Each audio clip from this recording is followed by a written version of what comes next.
Mengapa orang Yahudi pintar dan kaya? Salam jumpa. Saya Bo Sakti dari Grea Buku. Di tangan saya ada sebuah buku dengan judul The Chosen Few dan di bawahnya tertulis subjudul How the Education Shaped the Jewish History dari tahun 70 sampai 492, berarti 15 abad. Penulisnya adalah dua orang ekonom bernama Maristella Botticini dan Zvi Exenstein. Maristella Botticini adalah profesor economics, saat ini mengajar di Universitas Bocconi, Italia. Sedangkan Zvi Exenstein, profesor di bidang ekonomi, mengajar di Tel Aviv University, Israel. Buku ini telah memenangkan Jewish Book Award, kategori scholarship pada tahun 2012. Dari tampangnya jelas, buku ini bukan bacaan ringan seperti novel fiksi ilmiah. Buku ini adalah buku serius, cukup berat.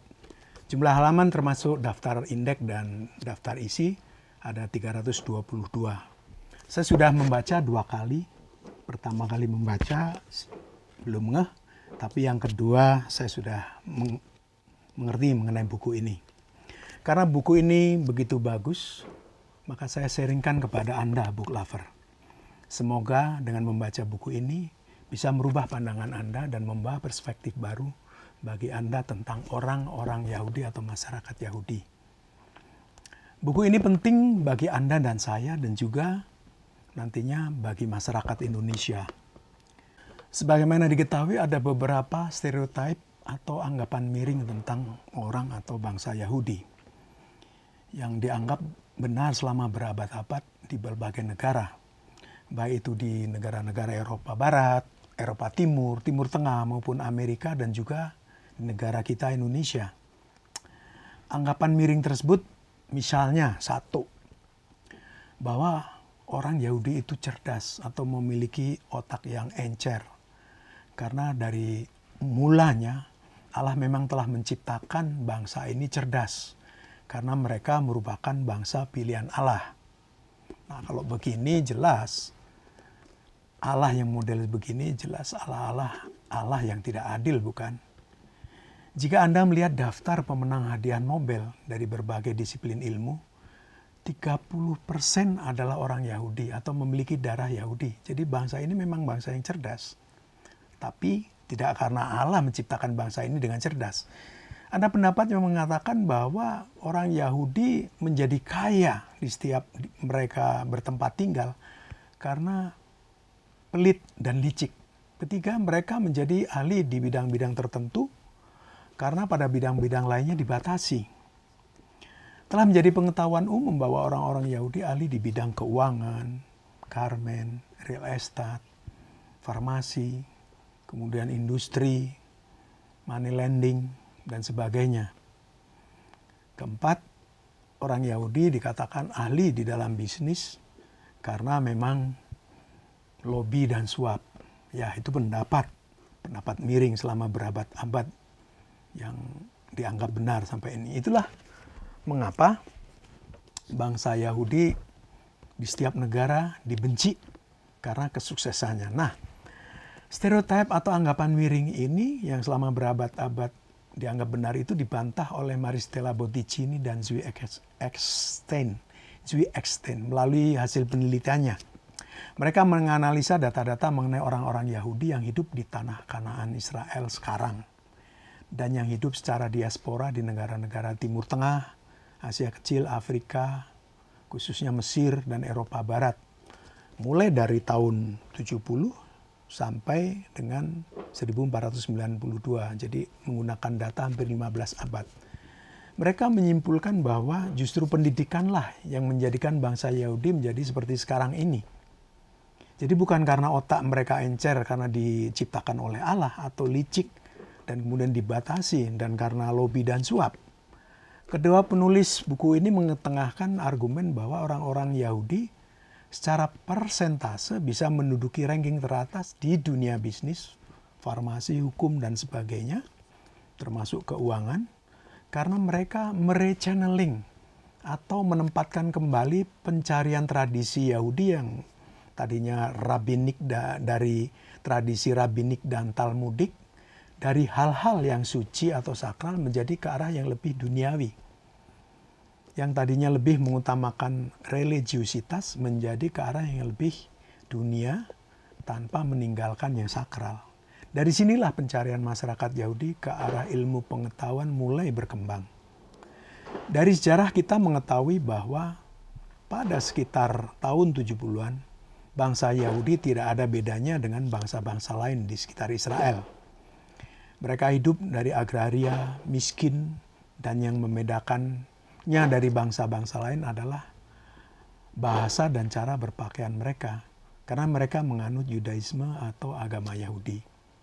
Pendek kata, bangsa Yahudi tidak lebih hebat dari bangsa-bangsa lain. Dan bahkan setelah tahun 70, bangsa ini menjadi inferior karena negaranya Israel dihancurkan oleh orang-orang Romawi sehingga penduduknya lari dari negeri mereka sendiri dan mencari penghidupan dan perlindungan di negara-negara di sekitarnya. Dari fakta sejarah Yahudi, peristiwa-peristiwa yang kita namakan bencana seperti perang dan penganiayaan menyebabkan perubahan besar dalam kehidupan dan nasib bangsa Yahudi. Setelah penghancuran pusat agama Yahudi, yakni Kenisah di Yerusalem tahun 70, posisi imam sebagai pemimpin masyarakat Yahudi digantikan oleh kepemimpinan para rabi yang lebih mengetengahkan hal-hal duniawi ketimbang hal-hal yang bersifat surgawi atau rohani. Nah, perubahan ini mempengaruhi masyarakat Yahudi, pola pikir masyarakat Yahudi secara universal. Dan mereka kemudian mengutamakan pendidikan. Karena apa? Karena mereka tidak lagi hidup di negaranya sebagai petani atau hidup melalui agraria. Karena tinggal di negara orang, mereka harus menguasai bidang-bidang yang saya sebutkan di muka tadi.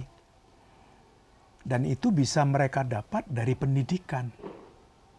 Oleh karena itu, Botticini dan Zvi Eckstein berkesimpulan bahwa ada hubungan antara nilai-nilai religius dan hasil-hasil secara ekonomis yang dianut oleh bangsa Yahudi.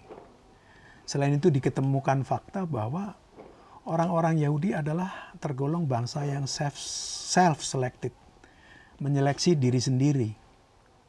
Orang-orang Yahudi yang tidak terpelajar karena tidak mampu membiayai pendidikan akan dijauhi atau disingkirkan dari komunitas Yahudi.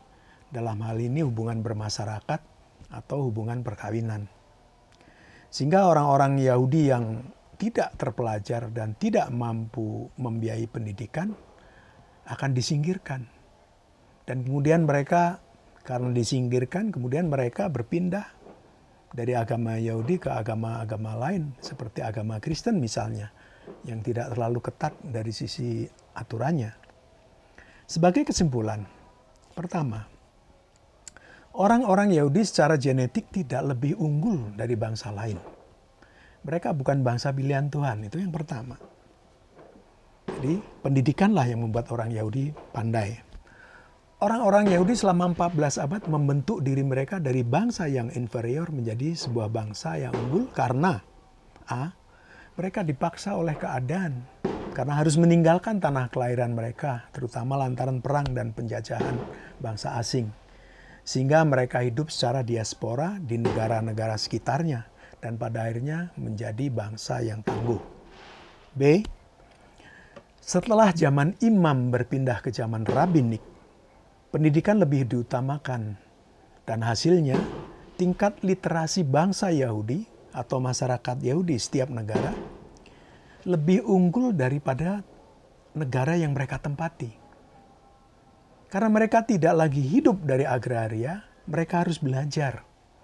Belajar berdagang, membuat kerajinan, menguasai ilmu pengetahuan, membuat obat-obatan, ahli di bidang keuangan atau perbankan. Nah, ini semua diperoleh dari pendidikan. Dan kemudian bangsa Yahudi secara kolektif sangat menghargai pendidikan karena merupakan warisan tradisi dari kebiasaan membaca Torah. Apa arti buku ini, The Chosen Few, bagi bangsa kita, bangsa Indonesia? Pertama, tidak ada salahnya bangsa Indonesia meniru bangsa Yahudi. Meniru dalam hal-hal yang positif. Misalnya menjadikan membaca buku sebagai kultur atau kebiasaan di tengah keluarga dan masyarakat. Ya, kita hilangkanlah kebiasaan menggosip melalui Facebook dan WA. Kita rubah menjadi sesuatu yang positif, yaitu membaca buku. Kedua, pendidikan atau penguasaan atas bidang pendidikan merupakan yang terpenting dari hal-hal lainnya. Dan ketiga, mendorong pemerintah untuk terus meningkatkan minat baca masyarakat dan tentu saja dunia pendidikan. Memang tidak ada gading yang tak retak. Buku ini juga demikian, bukan tanpa kelemahan. Karena ditulis oleh dua orang ekonom, maka jargon-jargon dan tampilan ilmu ekonomi tak bisa lepas dari buku ini. Seperti misalnya banyaknya grafik, serta model-model matematika ekonomi. Kendati penulisnya sebenarnya sudah menyadari dari awal. Beberapa data yang ditampilkan di buku ini oleh para ahli di bidangnya banyak diragukan kebenarannya. Namun secara keseluruhan, buku ini sangat layak.